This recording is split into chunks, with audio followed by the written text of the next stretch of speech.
Hi everyone.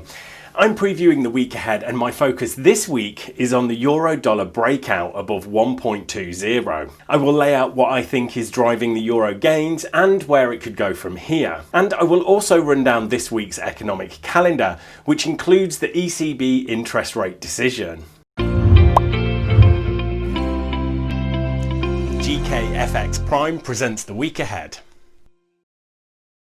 This week, I thought since we're talking about the euro, I thought I'd give everyone a quick primer on the European Union budget. So the EU is a bit confusing because most people are used to their taxes funding only one government, not two. The EU has an independent parliament and civil service from the 27 member countries, and these institutions collect revenues from the individual countries. So if you live in Europe, you pay taxes to your government, which gives some of it to the EU. This year, the EU has agreed a 7-year budget and recovery fund worth 1.8 trillion euros. Now, to put that into perspective, it set a budget of 862 billion euros in 2007 to 13.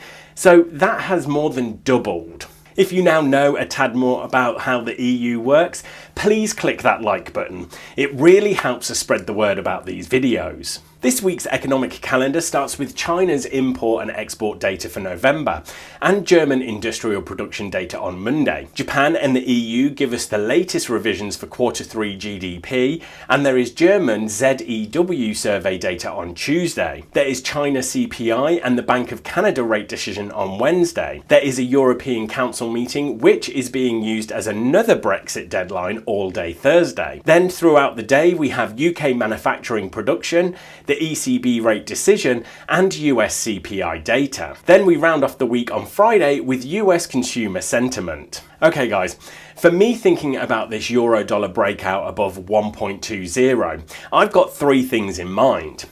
The ECB meeting this week, the EU budget, and the speculators betting against the US dollar. So let's go through each one quickly. The EU budget is a positive for the euro because, as I mentioned before, it's a big jump in government spending, which will help growth.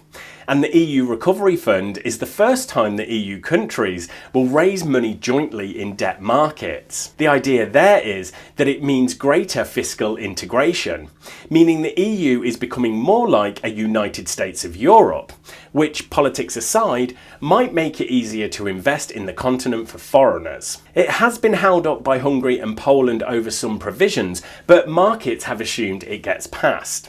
The ECB sets policy this week and it could be an interesting one. At the last meeting in November, President Christine Lagarde laid out a clear message that a new stimulus would be added at this meeting. That probably means more QE-style bond buying. The official reason is low inflation. Eurozone CPI has been negative for 4 months, but the bigger reason is that European governments began new lockdowns, which will likely cause another economic downturn. Monetary easing is a negative force on the euro, so you can see that the euro is rising in spite of the efforts of the ECB. So far as euro forces, we essentially have one bullish and one bearish case. The swing factor for the euro-dollar is that speculators are bearish on the US dollar. The primary reason for this is that the dollar had been used as a safe haven when markets were in turmoil. Optimism about the new COVID vaccine means investors don't want a haven anymore, and as a result, speculators are net short the US dollar. Right, thanks everyone, good luck trading this week, and make sure to subscribe to our channel so you don't miss the next video.